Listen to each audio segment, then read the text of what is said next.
Hi dears, elemental P S സിയുടെ മറ്റൊരധ്യായത്തിലേക്ക് എല്ലാവർക്കും സ്വാഗതം. വരാനിരിക്കുന്ന സെക്രട്ടേറിയറ്റ് അസിസ്റ്റൻറ്റ് പോലുള്ള ഡിഗ്രി ലെവൽ എക്സാംസിന് വേണ്ടി നിങ്ങൾ പ്രിപ്പയർ ചെയ്ത് തുടങ്ങിയോ? എങ്കിൽ ആദ്യം തന്നെ പ്രീവിയസ് ഇയർ ക്വസ്റ്റ്യൻ പേപ്പർ കൂടി കവർ ചെയ്ത് പോകേണ്ടത് ഏറ്റവും അത്യന്താപേക്ഷിതമാണ്. നമുക്കൊരുമിച്ച് ഈ യാത്ര തുടങ്ങാം. ഇന്നത്തെ ക്ലാസ്സിലൂടെ ഡിഗ്രി ലെവൽ എക്സാംസിന് വേണ്ടിയുള്ള PYQ സീരീസ് ആരംഭിക്കുകയാണ്. 2021 ഡിഗ്രി പ്രിലിംസ് സ്റ്റേജ് 1 ക്വസ്റ്റ്യൻ പേപ്പറാണ് ആദ്യം നോക്കുന്നത്. ഇതിലെ പാർട്ട് 1 20 ക്വസ്റ്റ്യൻസ് നമ്മൾ കവർ ചെയ്യും. പാർട്ട് 2 3 ബാക്കി ക്വസ്റ്റ്യൻസ് കൂടി കവർ ചെയ്യുന്നതാണ്. So welcome back to elemental PSC.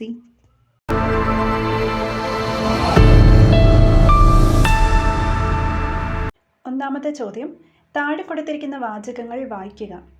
ഇതിൽ നിന്നും ശരിയായ ഉത്തരം തിരഞ്ഞെടുക്കാനാണ് പറഞ്ഞത്. ഇതിൻ്റെ ആൻസർ ഓപ്ഷൻ സി ആണ്. 1, 2, 3. തിരുവിതാംകൂറിൽ പതിവ് കണക്ക് ആരംഭിച്ചത് മാർത്താണ്ഡവർമ്മയാണ്. സ്വാതി തിരുനാൾ രാമവർമ്മ സുചീന്ദ്രം കൈമുക്ക് നിർത്തലാക്കി. തിരുവിതാംകൂറിൽ സേതുലക്ഷ്മിഭായ് തമ്പുരാട്ടിയുടെ ഭരണകാലത്ത് ദേവദാസി സമ്പ്രദായം നിർത്തലാക്കി. ഇത്രയും ശരിയാണ്. അപ്പം എന്താണ് ഈ പതിവ് കണക്കെന്ന് പറഞ്ഞു കഴിഞ്ഞാൽ? പതിവ് കണക്കെന്ന് പറഞ്ഞാൽ ഒരു ബജറ്റ് സംവിധാനമുള്ളൂ.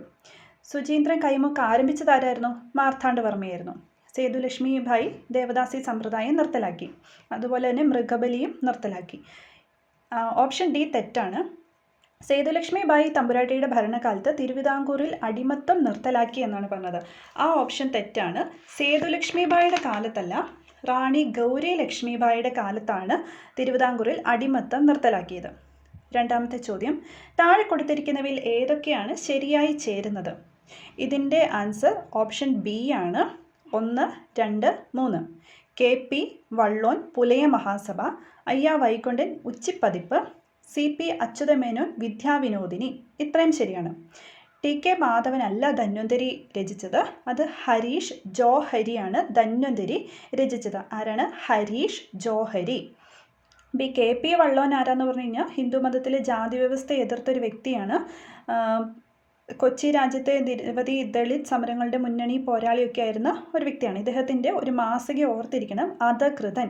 1936 എറണാകുളത്ത് നിന്ന് അധകൃതൻ മാസിക തുടങ്ങി. അത് KP വള്ളോൻ. അയ്യ വൈകുണ്ഠൻ നമുക്കറിയാം, നവോത്ഥാന നായകനാണ്. അദ്ദേഹത്തിൻ്റെ പ്രധാനപ്പെട്ട പുസ്തകങ്ങൾ ഏതൊക്കെയാണ്? കൃതികൾ ഏതൊക്കെയാണ്? അരുൾനൂൽ, അഖിലത്തിരുട്ട്, ഉച്ചിപ്പതിപ്പ്. പിന്നെ CP അച്യുതമേനോൻ, അദ്ദേഹം മലയാള സാഹിത്യ നിരൂപകനാണ്. വിദ്യാവിനോദിനി മാസികയുടെ പത്രാധിപരായിരുന്നു അദ്ദേഹം. മലയാള സാഹിത്യ നിരൂപണത്തിൻ്റെ പിതാവ് എന്നറിയപ്പെടുന്നു. പിന്നെ അദ്ദേഹത്തിൻ്റെ കുറച്ച് പുസ്തകങ്ങളാണ് Shakuntalam, Uttara Ramacharitam, Bhagavad Dooth, Kochi state manual. Kochi state manual PYQ ആണ്. അതുപോലെ തന്നെ land revenue manual. Shakuntalam, Uttara Ramacharitam, Bhagavad Dooth, Kochi state manual, land revenue manual. TK മാധവനെ പറ്റി നോക്കാം. അദ്ദേഹം ഈഴവ സമുദായ പരിഷ്കർത്താവായിരുന്നു. അദ്ദേഹത്തിൻ്റെ ഒരു പുസ്തകമാണ്, അപൂർണമായിട്ടുള്ളൊരു പുസ്തകമാണ് എൻ്റെ ജയിൽവാസം. പിന്നെ ക്ഷേത്രപ്രവേശനം. അതുപോലെ തന്നെ ധർമ്മഭട സംഘം എന്ന സംഘം രൂപീകരിച്ചു. അടുത്ത ക്വസ്റ്റ്യൻ, ഉത്തരവാദിത്തമുള്ള ഗവൺമെൻറ്റിനെ പറ്റി താഴെ പറയുന്നതിൽ ഏതാണ് ശരിയായിട്ടുള്ളത്? ഇതിൻ്റെ ആൻസർ ഓപ്ഷൻ ഇത് ഡിലീറ്റഡ് ക്വസ്റ്റ്യൻ ആണ്, പക്ഷെ ഇതെല്ലാം തന്നെ ശരിയായിരുന്നു. ഒന്നാമത്തെ എന്താണ് സ്റ്റേറ്റ്മെൻറ്റ്? ട്രാവൻകൂർ സ്റ്റേറ്റ് കോൺഗ്രസിൻ്റെ ആദ്യത്തെ പ്രസിഡൻ്റ് ആയിരുന്നു പട്ടം താണുപിള്ള. പിന്നെ കേരളത്തിലെ ഉത്തരവാദിത്തമുള്ള ഗവൺമെൻറ് രൂപീകരണത്തിനായി സമരങ്ങളെപ്പറ്റി എഴുതിയിട്ടുള്ള പുസ്തകമാണ് ധർമ്മരാജം. അത് എഴുതിയതാരാണ്? വൈക്കം മുഹമ്മദ് ബഷീർ. ഇതേ തുടർന്ന് ഇദ്ദേഹം ജയിൽവാസത്തിനൊക്കെ പോവുകയുണ്ടായി. അത് കഴിഞ്ഞ് 2008 ഈ ധർമ്മരാജം അത് കഴിഞ്ഞ് കണ്ടുകെട്ടുകയും അത് നിർത്തിക്കുകയും ചെയ്തായിരുന്നു എൻ്റെ പ്രസിദ്ധീകരണം. അത് കഴിഞ്ഞ് പുനഃപ്രസിദ്ധീകരിച്ച് 2008 അതുപോലെ തന്നെ അക്കാമച്ചെറിയാൻ എന്താണ് നമുക്കറിയാം, രാജധാനി മാർച്ചുമായി ബന്ധപ്പെട്ട വ്യക്തിയാണ് അക്കാമച്ചെറിയാൻ. ട്രാവൻകൂർ സ്റ്റേറ്റ് കോൺഗ്രസ് ഗാനം രചിച്ചത് R സുഗതനാണ്. അടുത്ത ചോദ്യം, താഴെ പറയുന്നവയിൽ ഏതാണ് ഒരേ വിഭാഗത്തിൽ പെടാത്തത്? ഇതിൻ്റെ ആൻസർ 4 D ആണ്. 4 മാത്രം. ഗദ്ദാർ മൂവ്മെൻ്റ് ആണ് ഇതിനകത്ത് പെടാത്തത്. അപ്പം ഒന്നാമത്തെ ഉൽഗുലാൻ മൂവ്മെൻറ്റ്, 2 സാഫ ഹാർ മൂവ്മെൻറ്റ്, 3 ഖാജ നാഗ റിബല്ലിയോൺ. ഇത് മൂന്നും ഗോത്രവർഗ കലാപങ്ങളായിരുന്നു.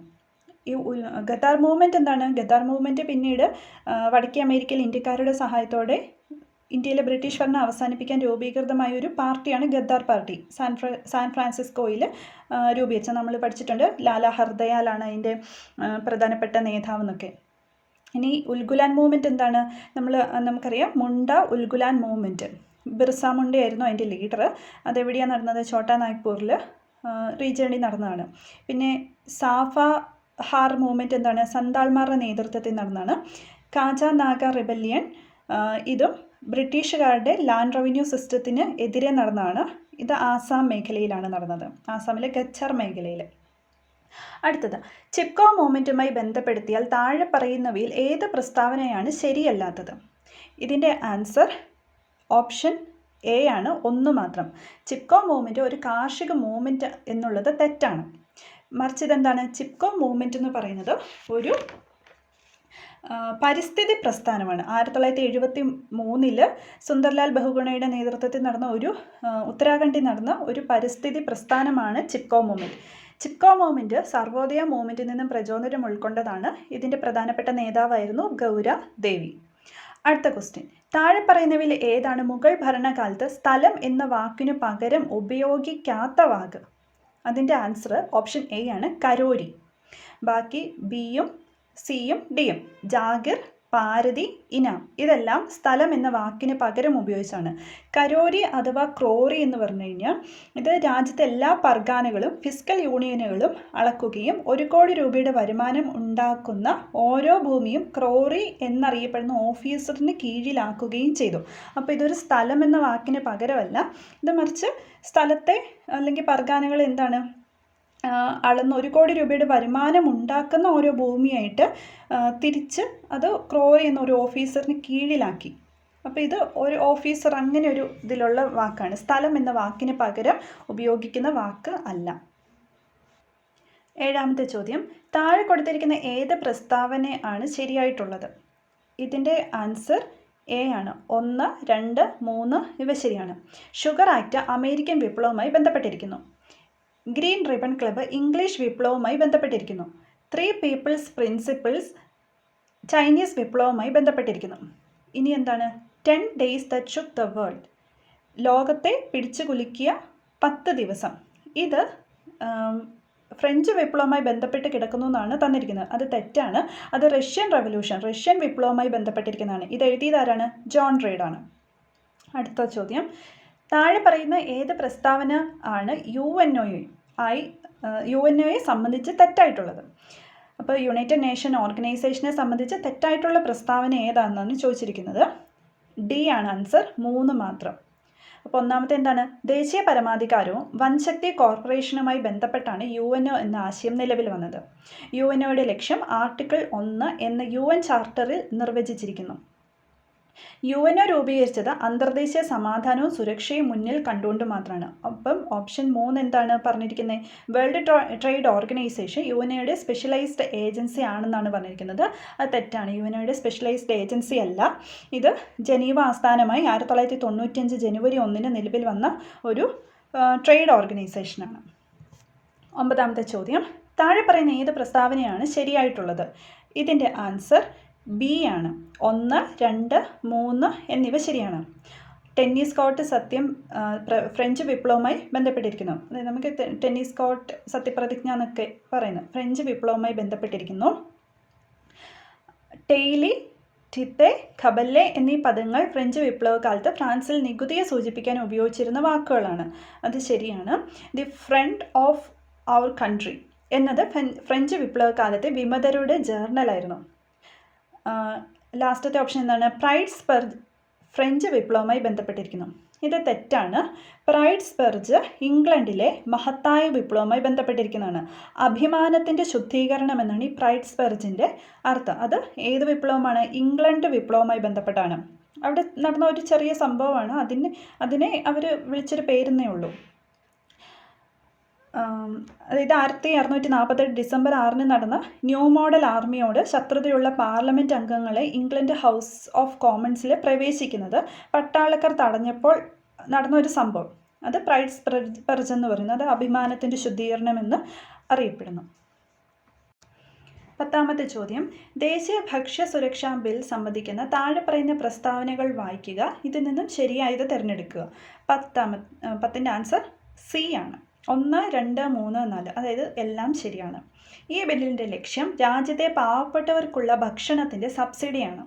ഈ ബിൽ ആദ്യമായി നിലവിൽ വന്നത് രാജസ്ഥാനിലാണ്. അന്ത്യോദയ അന്ന യോജന ഈ ബില്ലിൻ്റെ വിപുലീകരണമാണ്. പൊതുവിതരണ സംവിധാനം കേന്ദ്ര ഗവൺമെൻറ്റും സംസ്ഥാന ഗവൺമെൻറ്റും ഒന്നിച്ചു നടത്തുന്നു. അപ്പോൾ ഭക്ഷ്യസുരക്ഷാ ബില്ല് രാഷ്ട്രപതി ഒപ്പിട്ടത് 2013 സെപ്റ്റംബർ 12, ലോക്സഭ പാസ്സാക്കിയത് 2013 ഓഗസ്റ്റ് 26. ഈ ഭക്ഷ്യസുരക്ഷാ നിയമമുണ്ട്, അത് നിലവിൽ വന്നത് 2013 ജൂലൈ 5. അടുത്ത ചോദ്യം, താഴെ പറയുന്ന പ്രസ്താവനകൾ ശ്രദ്ധിക്കുക. പ്രസ്താവന എ, ദക്ഷിണാർദ്ധഗോളത്തിലെ പശ്ചിമവാദങ്ങൾ കൂടുതൽ ശക്തിയുള്ളതും ആക്രമണാസക്തവുമാണ്. പ്രസ്താവന ബി, ദക്ഷിണാർദ്ധഗോളത്തിലെ പശ്ചിമവാദങ്ങൾ ഉരയാത്ത സമുദ്രപ്രതലത്തിലൂടെ ചരിക്കുന്നു. ഇത് ശരിയേതാണെന്ന് കണ്ടെത്താനാണ് വന്നിരിക്കുന്നത്. ഇപ്പോൾ ഇതിൻ്റെ ആൻസർ ഡി ആണ്. 2 പ്രസ്താവനകളും ശരിയാണ്. പ്രസ്താവന ബി പ്രസ്താവന എയെ വിശദീകരിക്കുന്നു. അതായത് ദക്ഷിണാർദ്ധഗോളത്തിലെ പശ്ചിമവാദങ്ങൾ ഉരയാത്ത സമുദ്രപ്രതലത്തിലൂടെ ചരിക്കുന്നു. അതുകൊണ്ടാണ് ദക്ഷിണാർദ്ധഗോളത്തിലെ പശ്ചിമവാദങ്ങൾ കൂടുതൽ ശക്തിയുള്ളതും ആക്രമണാസക്തവും ആണെന്ന് പറയുന്നത്. ഉരയാത്ത സമുദ്രപ്രതലത്തിലൂടെ എന്ന് വെച്ച് കഴിഞ്ഞാൽ അവിടെ ഒരു തടസ്സങ്ങളൊന്നുമില്ല. അപ്പം അങ്ങനെ സ്മൂത്തായിട്ട് അങ്ങ് പോവുക. അപ്പോൾ സ്മൂത്തായിട്ട് തടസ്സങ്ങളൊന്നും ഇല്ലാതെ ഇടയ്ക്ക് ബ്ലോക്കുകളൊന്നും ഇല്ലാതെ ഇങ്ങനെ പോകുമ്പോൾ എന്താ, അത് ഭയങ്കര സ്പീഡായിരിക്കും. അതുപോലെ തന്നെ അതിന് നല്ല ശക്തി ഉണ്ടാവും, ആക്രമണാസക്തമാവും. അപ്പോൾ 12ാമത്തെ ചോദ്യം നോക്കാം. പാർട്ട്ലാൻഡ്സ് എന്തിൻ്റെ സ്വഭാവ സവിശേഷതയാണ്? പാർട്ട്ലാൻഡ് എന്ന് പറഞ്ഞു കഴിഞ്ഞാൽ ഒരു ഉയർന്ന തലത്തിലുള്ള പീഠഭൂമി, അല്ലെങ്കിൽ എന്താണ്, പരന്ന ടോപ്പുള്ള പീഠഭൂമിയാണ് പാർട്ട്ലാൻഡ്സ് എന്ന് പറയുന്നത്. ഇത് ഇന്ത്യയിലെ ലാവ മൂടിയ മീസയുടെ പ്രാദേശിക നാമമാണ്. മീസ എന്ന് വെച്ച് കഴിഞ്ഞാൽ ചെറു പീഠപ്രദേശം അല്ലെങ്കിൽ ഉയർന്ന ഭൂമി എന്ന് മാത്രമേ ഉദ്ദേശിക്കുന്നുള്ളൂ. അതായത് ഇന്ത്യയിലെ ലാവ മൂടിക്കിടക്കുന്ന ഒരു ഉയർന്ന ഭൂമിയുടെ അല്ലെങ്കിൽ ഒരു ചെറിയൊരു പീഠപ്രദേശത്തിൻ്റെ പ്രാദേശിക നാമമാണ് പാർട്ട്ലാൻഡ്സ് എന്ന് പറയുന്നത്. അപ്പോൾ നമ്മൾ പഠിച്ചിട്ടുള്ളതാണ് ഇന്ത്യയിലെ ഒരു പീഠപ്രദേശം ഏതാണ്? ഛോട്ടാ നാഗ്പൂർ പ്രവിശ്യയാണ് ഇതിനകത്ത്. Option A, B, C, D. ഇതിൽ ബി ആണ് ആൻസർ, ഛോട്ടാ നാഗ്പൂർ പ്രവിശ്യ. 13, ഇസോഹ ലൈൻസ് എന്നാൽ ഒരേപോലുള്ള ഡാഷിനെ ബന്ധിപ്പിക്കുന്ന വരകളാണ്. ഇതൊക്കെ നമ്മൾ ഇതിനകത്ത് ഇംഗ്ലീഷ് ക്വസ്റ്റ്യൻസ് വേണം വായിക്കാൻ. ഇസോഹ ലൈൻസ് എന്ന് ഇവർ ഗൂഗിൾ ട്രാൻസ്ലേറ്റ് ചെയ്ത് കഴിയുമ്പോൾ വരുന്നതാണ്, അത് ഐസോഹാലൈൻസ് ആണ്.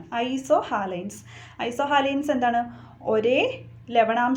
ഒരേപോലുള്ള ലവണാംശമുള്ള സ്ഥലങ്ങളെ ബന്ധിപ്പിക്കുന്നതാണ്. ഒരേ ലവണാംശമുള്ള സ്ഥലങ്ങളെ ബന്ധിപ്പിക്കുന്ന വരകളാണ് ഐസോഹാലൈൻസ്. അപ്പം ഇസോഹാലൈൻസ് അല്ല, ഐസോഹാലൈൻസ് ആണ്. 14, അപ്പം 13ൻ്റെ ആൻസർ എന്താണ്? ബി, ലവണാംശം. 14, പശ്ചിമഘട്ടത്തെക്കുറിച്ചുള്ള താഴെ പറയുന്ന പ്രസ്താവനകൾ ശരിയേത്? ഇതിൻ്റെ ആൻസർ സി ആണ്. പശ്ചിമഘട്ടം ഒരു എസ്കാർപ്മെൻ്റ് ആണ്. എസ്കാർപ്മെൻ്റ് എന്ന് പറഞ്ഞാൽ എന്താണ്? ഒരു കുത്തനെയുള്ള ചെരിവ് അല്ലെങ്കിൽ നീളമുള്ള ഒരു പാറ, അതിൻ്റെയൊക്കെ തകരാറിൻ്റെയോ മണ്ണൊലിപ്പിൻ്റെയോ ഫലമായി രൂപം കൊള്ളുകയും വ്യത്യസ്ത ഉയരങ്ങളുള്ള താരതമ്യേന ഒരേപോലെയുള്ള പ്രദേശങ്ങളെ വേർതിരിക്കുന്നു. ഇത്രേ ഉള്ളൂ. നമ്മുടെ പശ്ചിമഘട്ടം, നമ്മുടെ മലനിരകൾ, അതായത് ഒരു സൈഡിൽ ഇങ്ങനെ മണ്ണൊലിപ്പൊക്കെ സംഭവിച്ച ഒരു ചെങ്കുത്തായ രീതിയിലേക്ക് പോകല്ലോ, ഒരു ചെരിവുണ്ട് അല്ലേ, കുത്തനെയുള്ളൊരു ചെരിവുണ്ട്. അങ്ങനെയുള്ള ഒരു ഭൂപ്രദേശത്തെയാണ് എസ്കാർപ്മെൻ്റ് എന്ന് പറയുന്നത്. അപ്പം 14ൻ്റെ ആൻസർ എന്താണ്? സി ആണ്. പശ്ചിമഘട്ടം ഒരു എസ്കാർപ്മെൻ്റ് ആണ്. 15, താഴെ പറയുന്നവയിൽ ഏതാണ് GIS സോഫ്റ്റ്വെയറിൻ്റെ തുറന്ന സ്രോതസ് എന്ന് വെച്ച് കഴിഞ്ഞാൽ എന്താണ്? ഓപ്പൺ സോഴ്സ് എന്ന് പറഞ്ഞു കഴിഞ്ഞാൽ അത് നമുക്കും അതിനകത്ത് കയറി യൂസ് ചെയ്ത് അതിൻ്റെ ഇത് മാറ്റി നമുക്ക് യൂസ് ചെയ്യാൻ പറ്റും. പൈസ കൊടുക്കാതെ നമുക്കും ഡൗൺലോഡ് ചെയ്ത് യൂസ് ചെയ്യാൻ പറ്റുന്ന ഇതിനെയാണ് ഓപ്പൺ സോഴ്സ് എന്ന് പറയുന്നത്. അപ്പം GIS ഇതിനകത്ത് QGIS ആണ് ഓപ്പൺ സോഴ്സ്. GIS സോഫ്റ്റ്വെയറിൻ്റെ ഓപ്പൺ സോഴ്സ് ആയിട്ടുള്ളത് QGIS, free and open source geographic information system, അതാണ് QGIS. ഇതിൽ യൂസറിന് എന്ത് ചെയ്യാൻ പറ്റും? നമുക്ക് യൂസേഴ്സിന് തന്നെ ഡിജിറ്റൽ മാപ്പുകളും ഡേറ്റ വിഷ്വലൈസ് ചെയ്യാനും പിന്നെന്താണ് സ്പ്രെഡ്ഷീറ്റുകൾ എഡിറ്റ് ചെയ്യാനൊക്കെ പറ്റും. അടുത്തത് ഇനി എക്കണോമിക്സിൻ്റെ ആണ് വരുന്നത്. അപ്പോൾ നമ്മൾ ഹിസ്റ്ററി തീർന്നു, ജോഗ്രഫി തീർന്നു, ഇനി എക്കണോമിക്സ് ആണ്. 16, GDPയുടെ ഘടക ചിലവ്. അപ്പോൾ നമുക്കിതിനകത്ത് GDP എന്താണെന്നറിയണം, എന്താണ് ഈ ഘടക ചിലവ് എന്താണെന്നറിയണം, പിന്നെ എന്താണ് GDP അറ്റ് മാർക്കറ്റ് പ്രൈസ് എന്താണെന്ന് അറിയണം, പിന്നെ അറ്റ പരോക്ഷ നികുതി എന്താണെന്നൊക്കെ നമ്മൾ അറിയണം. അപ്പോൾ GDPയുടെ ഫാക്ടർ കോസ്റ്റിനെയാണ് ഘടക ചിലവെന്ന് നമ്മൾ പറയുന്നത്. GDPയുടെ ഫാക്ടർ കോസ്റ്റ് എന്താണ്? GDP ഗ്രോസ് ഡൊമസ്റ്റിക് പ്രൊഡക്റ്റ് ആണ് GDP. നമ്മുടെ നാഷണൽ ഇൻകം കാണാനായിട്ട് നമുക്ക് പല മെത്തേഡ്സ് ഉണ്ട്. അതിനകത്ത് നമ്മൾ പ്രൊഡക്റ്റ് മെത്തേഡ് യൂസ് ചെയ്യും, ഇൻകം മെത്തേഡ് യൂസ് ചെയ്യും, അങ്ങനെ പല രീതിയിൽ നമുക്ക് എന്ത് കാണാൻ പറ്റും? നാഷണൽ ഇൻകം കാണാൻ പറ്റും. അപ്പോൾ GDP അതിലൊരു മെത്തേഡാണ്. മൊത്ത ആഭ്യന്തര ഉൽപ്പന്നം. അപ്പോൾ ആഭ്യന്തര ഉൽപ്പന്നം, അപ്പോൾ ഇതെന്ത് മെത്തേഡായിരിക്കും? Product method, ഉൽപ്പന്നമല്ല. അപ്പോൾ ഉൽപ്പന്നം വെച്ചുള്ള മെത്തേഡാണ്. അപ്പോൾ GDP അറ്റ് മാർക്കറ്റ് പ്രൈസിനെയാണ് GDP എന്ന് നമ്മൾ സിമ്പിളായിട്ട് പറയുന്നത്. അപ്പോൾ ഈ GDP എന്താണ്? GDP അറ്റ് മാർക്കറ്റ് പ്രൈസ് അഥവാ GDP. അപ്പോൾ എന്തിൻ്റെയൊക്കെ പൈസ ആഡ് ചെയ്താണ് ലാസ്റ്റ് നമുക്ക് മാർക്കറ്റിലേക്ക് വരുന്നത്? അതായത് നമ്മൾ ആ ഫാക്ടറിയിൽ ഇത് ആദ്യം ഉൽപ്പാദിപ്പിക്കും, അതിന് കുറേ പൈസ ചിലവാകും. എന്തൊക്കെയാണ്?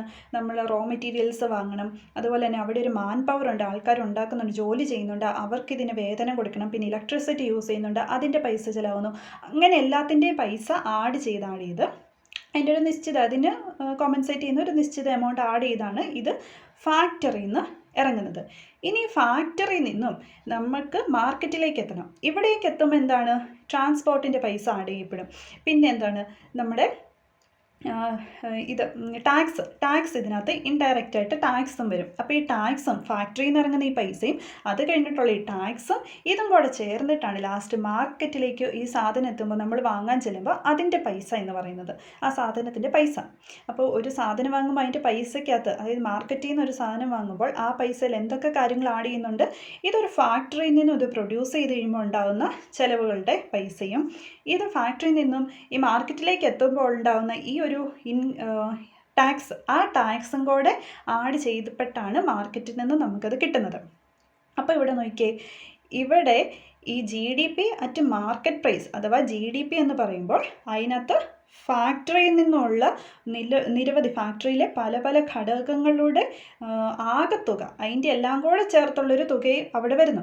അപ്പോൾ ആ ഘടകങ്ങൾക്ക് ചിലവായ തുകേനെയാണ് ഘടക ചിലവ് അഥവാ ഫാക്ടർ കോസ്റ്റ് എന്ന് പറയുന്നത്. അപ്പോൾ GDPയുടെ ഫാക്ടർ കോസ്റ്റ് എന്താണ്? ഇത് ഉണ്ടാക്കാൻ നേരമെടുത്ത പല കാര്യങ്ങളുടെയും അതിന് ചിലവായ പൈസയുടെ എല്ലാം കൂടെ കൂട്ടിയൊരു തുക, അതിൻ്റെ എല്ലാം കോമ്പൻസേറ്റ് ചെയ്തൊരു നിശ്ചിത എമൗണ്ട് ഇടുന്നു, അതിനെയാണ് ഫാക്ടർ കോസ്റ്റ് എന്ന് പറയുന്നത്. അത് കഴിഞ്ഞ് വരുന്ന എന്താണ്? ഇൻഡയറക്റ്റ് ടാക്സും അവിടെ ആഡ് ചെയ്യപ്പെടുന്നു. അപ്പോൾ GDP at market price equal to GDP at factor cost plus net indirect tax അഥവാ അറ്റ പരോക്ഷ നികുതി. അതാണ് GDP അറ്റ് മാർക്കറ്റ് പ്രൈസ്.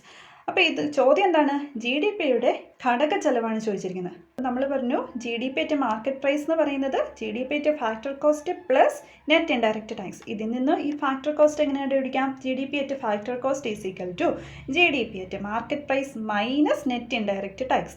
അതേതാണ്? ഓപ്ഷൻ എ ആണ്.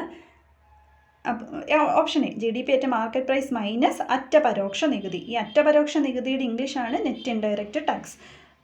അപ്പോൾ അത് മനസ്സിലായല്ലോ. ഇനി അടുത്തത് 17ാമത്തെ, ഉൽപാദന ഘടകങ്ങളിൽ നിഷ്ക്രിയമായതെന്ത്? അതായത് പാസീവായിട്ടുള്ള എന്ത്? പാസീവായിട്ടുള്ളതെന്ന് വെച്ച് കഴിഞ്ഞാൽ എന്താണ്?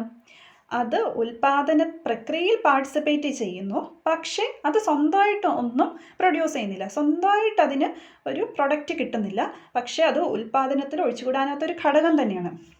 ഇതിനകത്ത് നോക്കിയേ, അധ്വാനം എന്ന് പറയുന്നത് എന്താ? ഒരു മാൻ പവർ അല്ലേ? അപ്പോൾ അത് ഒരു മനുഷ്യൻ അല്ലെങ്കിൽ അധ്വാനം ചെയ്യുമ്പോൾ അതിനൊരു പ്രൊഡക്റ്റ് ഉണ്ടാവുന്നു. ബാക്കിയുള്ളത് സ്ഥലവും മൂലധനവും അത് ഇമ്പോർട്ടൻ്റ് ആയിട്ടുള്ളൊരു കാര്യമാണ്. ഉൽപാദന പ്രക്രിയയിൽ അത് പാർട്ടിസിപ്പേറ്റ് ചെയ്യുന്നുണ്ട്. പക്ഷേ ഈ സ്ഥലവും മൂലധനവും സ്വന്തമായിട്ട് എന്തെങ്കിലും ഉണ്ടാക്കുന്നുണ്ടോ? ഇല്ല. അവിടെ ഒരു മാൻ പവർ വരുമ്പോൾ മാത്രമേ ഈ സ്ഥലവും മൂലധനവും ഒരു പ്രൊഡക്റ്റിലേക്ക് മാറുന്നുള്ളൂ. അപ്പോൾ സ്വന്തമായിട്ട് സ്ഥലവും മൂലധനവും ഒന്നും ഉൽപ്പാദിപ്പിക്കുന്നില്ല.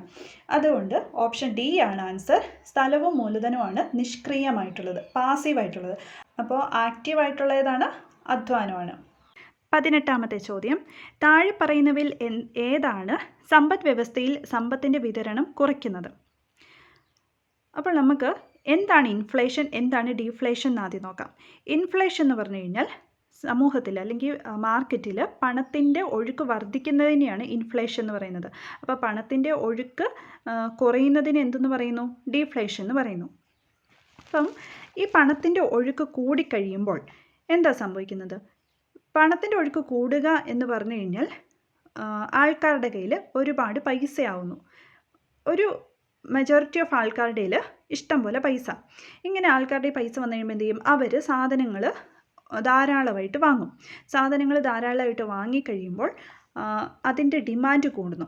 ഡിമാൻഡ് കൂടിക്കഴിയുമ്പോൾ എന്താ? ആ സാധനങ്ങളുടെ അളവ് കുറയുന്നു. ഇങ്ങനെ അളവ് കുറഞ്ഞു കഴിയുമ്പോൾ വീണ്ടും ഡിമാൻഡ് ഇങ്ങനെ കൂടിക്കൊണ്ടിരിക്കുക, പക്ഷേ സാധനങ്ങൾ അതിന് മാത്രം വിൽക്കാനുമില്ല. അങ്ങനെ വന്നു കഴിയുമ്പോൾ ഈ സാധനങ്ങളുടെ വില ഭയങ്കരമായിട്ടങ്ങ് ഉയർത്തും. കടക്കാർ ഉയർത്തുന്നു.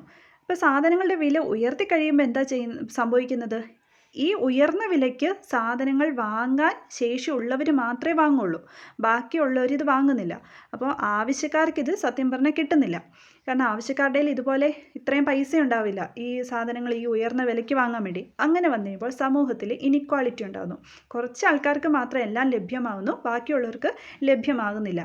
സാധനങ്ങൾക്കെല്ലാം ഭയങ്കര തീ പിടിച്ച വില. അത് മാത്രമല്ല, ഇങ്ങനെ ഡിമാൻഡ് കൂടുന്നതനുസരിച്ച് ആ ഡിമാൻഡിനെ മീറ്റ് ചെയ്യാൻ മാത്രമുള്ള പ്രൊഡക്റ്റ് നമ്മുടെ മാർക്കറ്റിൽ ഇല്ലാതെ വരുമ്പോൾ ക്വാളിറ്റി കുറഞ്ഞ പ്രൊഡക്ട്സ് അവരുണ്ടാക്കിക്കൊണ്ട് വരും. കാരണം പെട്ടെന്ന് ഡിമാൻഡ് ഇങ്ങനെ കൂടിക്കൊണ്ടിരിക്കുകയല്ലേ, അപ്പോൾ അതനുസരിച്ച് വിൽക്കാനും സാധനം വേണം. അപ്പോൾ ക്വാളിറ്റി ഇല്ലാത്ത പ്രൊഡക്റ്റുകളും മാർക്കറ്റിൽ വരും. അപ്പോൾ മൊത്തത്തിൽ ഇങ്ങനെ ഒരു ഇനിക്വാളിറ്റി ഉണ്ടാവും. ഇത്തരത്തിലൊരു ഇനിക്വാളിറ്റി വന്നു കഴിയുമ്പോൾ RBI എന്ത് ചെയ്യും? ഈ പണത്തിൻ്റെ ഒഴുക്ക് കുറയ്ക്കാൻ നോക്കും. ഇങ്ങനെ കുറയ്ക്കാനായിട്ട് RBIക്ക് പല ടൂൾസ് ഉണ്ട്. അതിലൊരു ടൂളാണ് നമ്മുടെ ഈ ഓപ്ഷൻസിലുണ്ട്. അപ്പം ഈ സമ്പത്തിൻ്റെ വിതരണം കുറയ്ക്കുന്നത് എന്തിനാണെന്ന് മനസ്സിലായല്ലോ? ഇൻഫ്ലേഷൻ കൂടുമ്പോൾ സമ്പത്തിൻ്റെ വിതരണം ആര് കുറയ്ക്കുന്നു? RBI കുറയ്ക്കുന്നു. അതിന് പല ടൂളുകളുണ്ടെന്ന് പറഞ്ഞു. അതിലൊരു ടൂള് നമ്മുടെ ഈ ഓപ്ഷനകത്തുണ്ട്. നമുക്ക് ഓരോ ഓപ്ഷൻസ് എടുത്ത് നോക്കാം. ഒന്നാമത്തെ ഓപ്ഷൻ, ഗവൺമെൻറ് സെക്യൂരിറ്റീസിനെ RBI വാങ്ങുന്നത്. ഇങ്ങനെ നമ്മൾ RBI വാങ്ങുന്നത് എന്നാണ് പറഞ്ഞിരിക്കുന്നത്. എന്താണ് ഈ ഗവൺമെൻറ് സെക്യൂരിറ്റി എന്ന് പറയുന്നത്?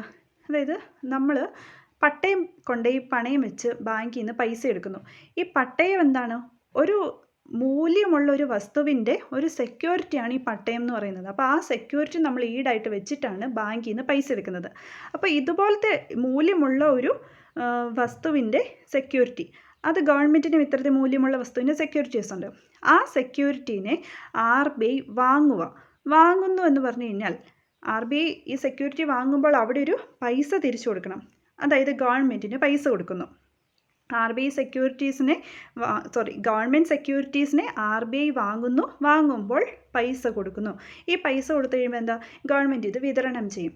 ആർക്ക് വിതരണം ചെയ്യും? നമ്മുടെ സമൂഹത്തിലേക്ക് വിതരണം ചെയ്യും. എങ്ങനെ? പല പദ്ധതികളിലൂടെയൊക്കെ ഈ സമൂഹത്തിലേക്ക് ഈ പൈസ എത്തിക്കും. അപ്പോൾ ഇവിടെ നോക്കിയേ, പൈസ വീണ്ടും സമൂഹത്തിൽ കൂടുവാണോ കുറയുവാണോ ചെയ്യുന്നത്? വീണ്ടും കൂടുകയല്ലേ ചെയ്യുന്നത്. ആൾക്കാരുടെ പണത്തിൻ്റെ ഒഴുക്ക് വീണ്ടും കൂടുക ചെയ്യുന്നത്. അപ്പോൾ ഇത് സമ്പത്തിൻ്റെ വിതരണം കുറയ്ക്കുമോ? ഇല്ല, സമ്പത്തിൻ്റെ വിതരണം കൂട്ടും. അപ്പോൾ ഒന്നാമത്തെ ഓപ്ഷൻ തെറ്റാണ്. ഈ RBI അപ്പോൾ എപ്പോഴായിരിക്കും ഇത് വാങ്ങുന്നത്? ഗവൺമെൻറ് സെക്യൂരിറ്റീസിനെ വാങ്ങുന്നത് എപ്പോഴായിരിക്കും? സമൂഹത്തിൽ അല്ലെങ്കിൽ മാർക്കറ്റിൽ പണത്തിൻ്റെ ഒഴുക്ക് കുറയുന്നു, അതായത് സാമ്പത്തിക മാന്ദ്യമുള്ള സമയത്ത് RBI ഗവൺമെൻറ് സെക്യൂരിറ്റീസിനെ വാങ്ങും. അന്നേരം ഗവൺമെൻറ്റിന് പൈസ കൊടുക്കുന്നു. ഗവൺമെൻറ്റിന് പൈസ കൊടുത്ത് സെക്യൂരിറ്റീസിനെ വാങ്ങുന്നു. അപ്പോഴെന്ത് ചെയ്യുന്നു? ഈ ഗവൺമെൻറ് പദ്ധതികളിലൂടെയൊക്കെ ആൾക്കാരിലേക്ക് എത്തുന്നു. അങ്ങനെ സാമ്പത്തിക മാന്ദ്യം കുറയുന്നു. അപ്പം ഓപ്ഷൻ എ തെറ്റാണ്. കാരണം ഇത് ഡീഫ്ലേഷൻ്റെ സമയത്താണ് RBI എന്ത് ചെയ്യുന്നത്? ഗവൺമെൻറ് സെക്യൂരിറ്റീസിനെ വാങ്ങുന്നത്. ഇനി രണ്ടാമത്തെ ഓപ്ഷൻ നോക്കുക. ഗവൺമെൻറ് സെക്യൂരിറ്റീസിനെ RBI വിൽക്കുന്നു. അപ്പോൾ ഇങ്ങനെ ഡീഫ്ലേഷൻ എപ്പോഴോ വന്ന സമയത്ത്, അങ്ങനെ ഇമാജിൻ ചെയ്യുക, ഡീഫ്ലേഷൻ വന്ന സമയത്ത് RBIക്ക് ഗവൺമെൻറ് എന്ത് ചെയ്തു? ഗവൺമെൻറ് സെക്യൂരിറ്റീസിനെ വിറ്റായിരുന്നു. അപ്പോൾ RBIയുടെ കയ്യിൽ നിലവിൽ എന്തുണ്ട്? ഗവൺമെൻറ് സെക്യൂരിറ്റി RBIയുടെ കയ്യിലുണ്ട്.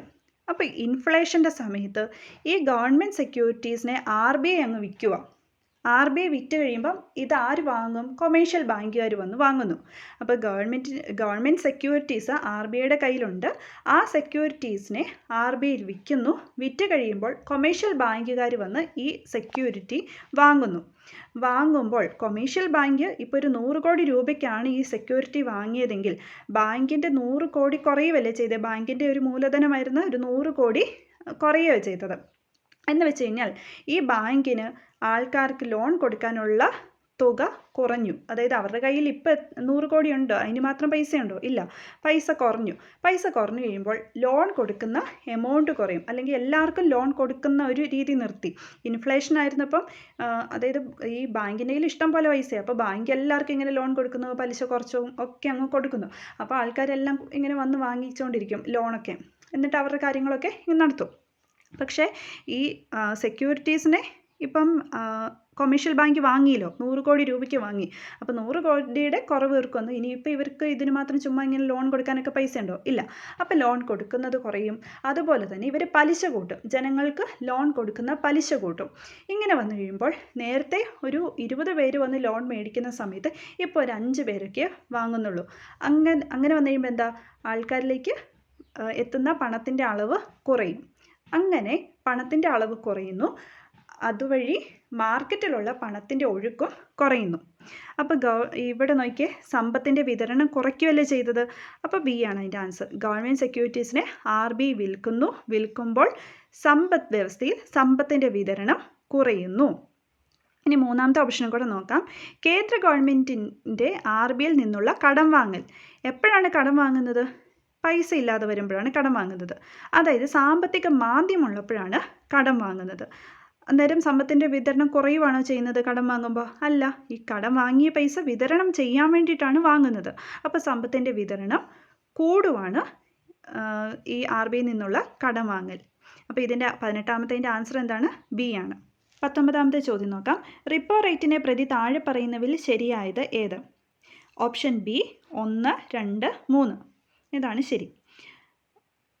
അപ്പോൾ നമുക്ക് എന്താണ് റിപ്പോ റേറ്റ്, എന്താണ് ബാങ്ക് റേറ്റ്, എന്താണ് റിവേഴ്സ് റിപ്പോ റേറ്റ്, ഈ 3 കാര്യങ്ങൾ ജസ്റ്റ് ഒന്ന് നോക്കാം. ബാങ്ക് റേറ്റ് എന്ന് പറഞ്ഞു കഴിഞ്ഞാൽ RBI കൊമേഴ്ഷ്യൽ ബാങ്കുകൾക്ക് ലോങ് ടേമിൽ ലോൺ കൊടുക്കുന്നു. ആ ലോണിന് RBI ഈടാക്കുന്ന പലിശയാണ് ബാങ്ക് റേറ്റ്. എന്താണ് ബാങ്ക് റേറ്റ്? RBI കൊമേഴ്ഷ്യൽ ബാങ്കുകൾക്ക് ലോങ് ടേമിൽ, അതായത് നീണ്ട കാലത്തേക്ക് ഒരു ലോൺ കൊടുക്കുന്നു. ആ ലോണിന് RBI ഈടാക്കുന്ന പലിശയാണ് ബാങ്ക് റേറ്റ്. ഇതിന് പ്രത്യേകിച്ച് ഈടുകളൊന്നും, അതായത് ഒരു സെക്യൂരിറ്റീസും ആര് വാങ്ങുന്നില്ല? RBI കൊമേഴ്ഷ്യൽ ബാങ്കുകളുടെ കയ്യിൽ നിന്നും വാങ്ങുന്നില്ല. ഇനി റിപ്പോ റേറ്റ് എന്ന് പറഞ്ഞു കഴിഞ്ഞാൽ ഇതും RBI കൊമേഴ്ഷ്യൽ ബാങ്കുകൾക്ക് കൊടുക്കുന്ന ലോണിൻ്റെ പലിശ തന്നെയാണ്. പക്ഷേ ഇവിടെയുള്ള വ്യത്യാസം, ഇതൊരു ഷോർട്ട് ടേം ആയിട്ട് വാങ്ങുന്നതാണ്. അതായത് കൊമേഴ്ഷ്യൽ ബാങ്കുകൾ ഒരു സാമ്പത്തിക പ്രതിസന്ധി പെട്ടെന്ന് വന്നു കഴിഞ്ഞപ്പോൾ അതിനെ വേഗം മീറ്റ് ചെയ്യാൻ വേണ്ടിയിട്ട് RBIയുടെ കയ്യിൽ നിന്നും ഒരു ഹ്രസ്വകാലത്തേക്ക് എന്ത് വാങ്ങുന്നു? പൈസ വാങ്ങുന്നു. ഈ പൈസയ്ക്ക്, ഹ്രസ്വകാലത്തേക്ക് വാങ്ങുന്ന ഈ പൈസയ്ക്ക് RBI ഈടാക്കുന്ന പലിശയാണ് റിപ്പോ റേറ്റ് എന്ന് പറയുന്നത്. പക്ഷേ ഇവിടെ ഒരു കാര്യമുണ്ട്, ഇവിടെ ഈട് വെച്ചിട്ടാണ്, അതായത് സെക്യൂരിറ്റീസ് വെച്ചിട്ടാണ് എന്ത് വാങ്ങുന്നത്? ഈ കടം വാങ്ങൽ നടക്കുന്നത്. ഇനി എന്താണ് റിവേഴ്സ് റിപ്പോ റേറ്റ് എന്ന് പറഞ്ഞാൽ? റിവേഴ്സ് റിപ്പോ റേറ്റ് എന്ന് പറഞ്ഞു കഴിഞ്ഞാൽ നമ്മൾ കഴിഞ്ഞ ക്വസ്റ്റ്യനിൽ പഠിച്ചിരുന്നു ഇൻഫ്ലേഷനും ഡിഫ്ലേഷനും. അപ്പോൾ ഇൻഫ്ലേഷൻ നടക്കുമ്പോൾ, അതായത് സമ്പത്തിൻ്റെ വിതരണം, സമ്പത്തിൻ്റെ ഒഴുക്ക് സമൂഹത്തിൽ കൂടുമ്പോൾ RBI പല രീതിയിലും പല ടൂൾസ് അപ്ലൈ ചെയ്യും, എന്നിട്ട് സമ്പത്തിൻ്റെ വിതരണം കുറയ്ക്കുമെന്ന് പറഞ്ഞു. അതിലൊരു മെത്തേഡാണ് നമ്മൾ 18ാമത്തെ ക്വസ്റ്റ്യനിൽ കണ്ടത്, ഗവൺമെൻറ് സെക്യൂരിറ്റീസിനെ RBI വിൽക്കുന്നത്. ഇനി അതുപോലെ തന്നെ RBI എന്ത് ചെയ്യും? ഇങ്ങനെ ഇൻഫ്ലേഷൻ ആയിരിക്കുന്ന സമയത്ത്, അതായത് പണപ്പെരുപ്പമുള്ള സമയത്ത് ഈ പണത്തിൻ്റെ വിതരണം കുറയ്ക്കാൻ വേണ്ടിയിട്ട് കൊമേഴ്ഷ്യൽ ബാങ്കുകളുടെ കയ്യിൽ നിന്നും പൈസ വാങ്ങുന്നു, കടം വാങ്ങും. കൊമേഴ്ഷ്യൽ ബാങ്കിൻ്റെ കയ്യിൽ നിന്ന് പൈസ കടം വാങ്ങും. അങ്ങനെ കടം വാങ്ങുന്ന പൈസയ്ക്ക് RBI എന്ത് ചെയ്യും? ഒരു ചെറിയ തുക പലിശയായിട്ട് ആർക്ക് കൊടുക്കും? കൊമേഴ്ഷ്യൽ ബാങ്കുകൾ കൊടുക്കും. അതാണ് റിവേഴ്സ് റിപ്പോ റേറ്റ് എന്ന് പറയുന്നത്.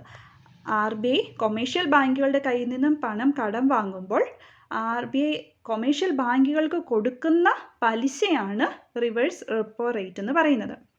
അപ്പോൾ ഇവിടെ ഈ റിവേഴ്സ് റിപ്പോ റേറ്റ് ആയിരിക്കും ഈ ബാങ്ക് റേറ്റിനേക്കാളും റിപ്പോ റേറ്റിനേക്കാളും കുറവ്. ഈ ബാങ്ക് റേറ്റാണ് ഏറ്റവും കൂടുതൽ, അത് കഴിഞ്ഞ് റിപ്പോ റേറ്റ്, അത് കഴിഞ്ഞാണ് റിവേഴ്സ് റിപ്പോ റേറ്റ്. അപ്പോൾ നമ്മുടെ ഓപ്ഷൻസ് നോക്കാം. ഒന്നാമത്തെ ഓപ്ഷൻ എന്താണ്? ഈ റിപ്പോ റേറ്റ് എല്ലായ്പ്പോഴും ബാങ്കിൻ്റെ റേറ്റിൽ കുറവാണ്. അപ്പോൾ ബാങ്ക് റേറ്റ് ആണ് ഏറ്റവും കൂടുതൽ എന്ന് പറഞ്ഞു. അപ്പോൾ റിപ്പോ റേറ്റ് എന്താണ്? ബാങ്ക് റേറ്റിനേക്കാളും കുറവാണ്. ഇനി രണ്ടാമത്തേത്, ഇത് വിപരീത റിപ്പോ റേറ്റിനേക്കാളും എപ്പോഴും ഉയർന്നതാണ്. അത് പറഞ്ഞല്ലോ. ഏറ്റവും കുറഞ്ഞത് ഏതാണ്? Reverse repo rate. അതാണ് ഈ വിപരീത റിപ്പോ റേറ്റ്, അതാണ് ഏറ്റവും കുറഞ്ഞതെന്ന് പറഞ്ഞു. അപ്പം ഈ റിവേഴ്സ് റിപ്പോ റേറ്റിനേക്കാളും എപ്പോഴും കൂടിയായിരിക്കും റിപ്പോ റേറ്റ് ഉണ്ടാവുക. ഇനി മൂന്നാമത്തെ നോക്കിയേ, ഇതൊരു ഹ്രസ്വകാല സാമ്പത്തിക ആവശ്യങ്ങളെ കേന്ദ്രീകരിക്കുന്നു.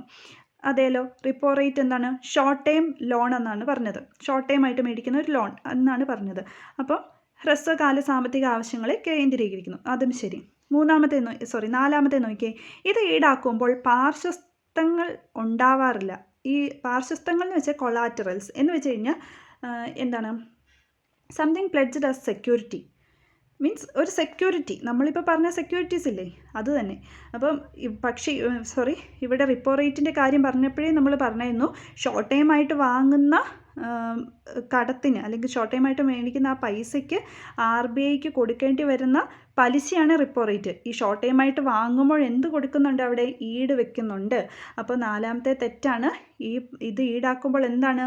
കൊളാറ്ററൽസ് അവിടെ ഉണ്ടാവാറുണ്ട്. അപ്പോൾ ഇതിൻ്റെ ആൻസർ എന്ന് പറയുന്നത് ബി ആണ്. എങ്ങനെയാണെന്ന് മനസ്സിലായല്ലോ. അടുത്തെന്താണ്? ഫിസ്ക്കൽ ഡെഫിസിറ്റ്, ധനക്കമ്മി എന്നാൽ എന്ത്? അപ്പോൾ എന്താണ് ഈ ധനക്കമ്മി എന്ന് നോക്കാം. ധനക്കമ്മി എന്ന് പറഞ്ഞു കഴിഞ്ഞാൽ, ഇപ്പം ബഡ്ജറ്റ് എന്താണ്? ബഡ്ജറ്റിനെ നമുക്ക് വരവും ചെലവും ഇങ്ങനെ രണ്ടായിട്ട് ക്ലാസിഫൈ ചെയ്യാം. ബഡ്ജറ്റിനെ വരവ്, ചെലവ്. വരവിനകത്ത് റവന്യൂ വരവുണ്ട്, അതായത് നമുക്ക് നമ്മുടെ വരുമാനം എന്ന് പറയുന്ന സംഗതി. പിന്നെ അടുത്തൊരു ക്ലാസിഫിക്കേഷൻ മൂലധനം. നമുക്ക് ഓൾറെഡി ഉള്ളൊരു ക്യാപിറ്റലുണ്ട്, പിന്നെ നമുക്ക് വരുന്ന വരുമാനമുണ്ട്. ഇതാണ് വരവെന്ന് പറയുന്നത്. ഇനി ചെലവെന്താണ്? നമുക്ക് കിട്ടിയ നമ്മുടെ വരുമാനത്തിൽ നിന്ന് ചിലവായ തുകയുണ്ട്, അതുപോലെ തന്നെ നമ്മുടെ ഓൾറെഡി ഉള്ള മൂലധനം, നമ്മുടെ ക്യാപിറ്റൽ, അതിൽ നിന്ന് ചിലവായതുണ്ട്. അപ്പോൾ ഇതാണ് വരവും ചെലവും. അപ്പോൾ ബഡ്ജറ്റ്, വരവ്, ചെലവ്. വരവിനകത്ത് എന്തുണ്ട്? റവന്യൂ ഇൻകം ഉണ്ട്, പിന്നെ ക്യാപിറ്റലുണ്ട്. ചെലവിനകത്ത് എന്തുണ്ട്? റവന്യൂ ചെലവുമുണ്ട്, മൂലധന ചെലവുമുണ്ട്. സപ്പോസ് റവന്യൂ ചെലവ് എന്ന് പറയുന്നത് 50 കോടി രൂപയാണെന്ന് വിചാരിക്കാം. നമുക്കിപ്പോൾ ചെലവ് നോക്കാം. ടോട്ടൽ റവന്യൂ ചെലവ് 50 കോടി. നമ്മുടെ ക്യാപിറ്റൽ ചെലവ്, അത് മൂലധനത്തിന് ചിലവായത് 100 കോടി. അപ്പോൾ ടോട്ടൽ ചെലവ് എത്രയാണ്? 150 കോടി നമുക്ക് ചിലവായി. ആകെ ചെലവ് 150 കോടി. ഇനി വരുമാനം, നമ്മൾ കടം വാങ്ങിയതൊന്നും കൂട്ടുന്നില്ല, അല്ലാതെയുള്ള നമ്മുടെ വരുമാനം, കടം വാങ്ങിയതും കൂട്ടാതെ ഉള്ള നമ്മുടെ വരുമാനം, ആ വരുമാനം 120 കോടിയായിരുന്നു എന്ന് വിചാരിക്കാം.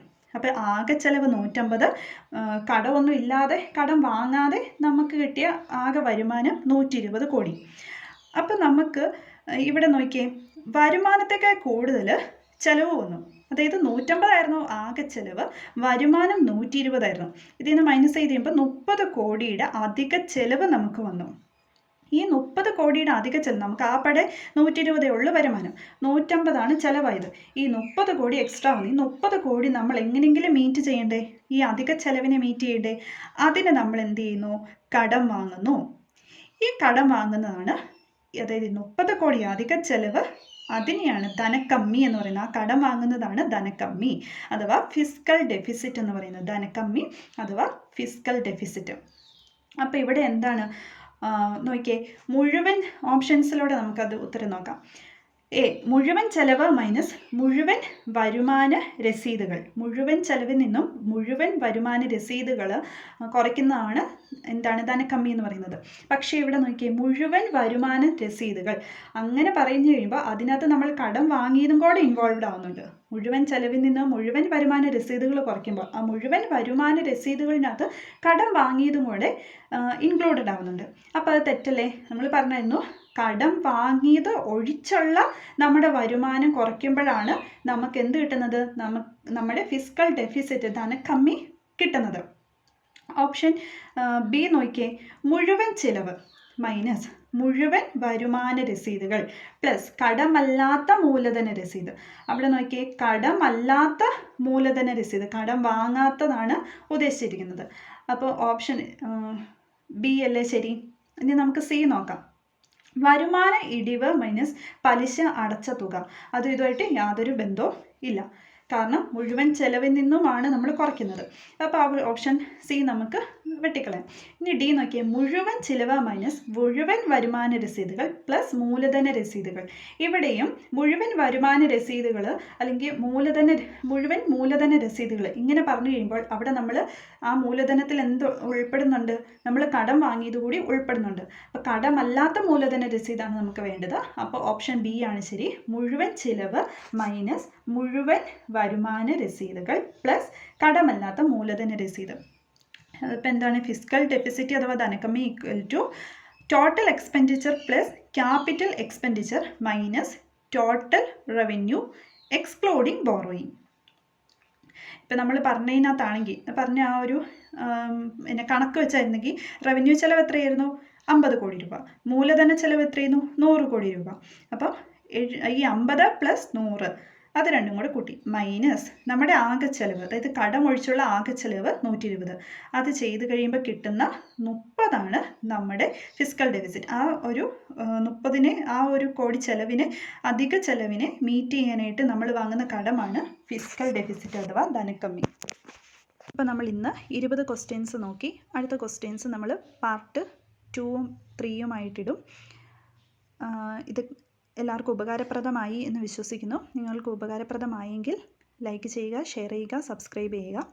അഭിപ്രായങ്ങളും നിർദ്ദേശങ്ങളും കമൻറ്റ് ബോക്സിൽ രേഖപ്പെടുത്തുക. താങ്ക്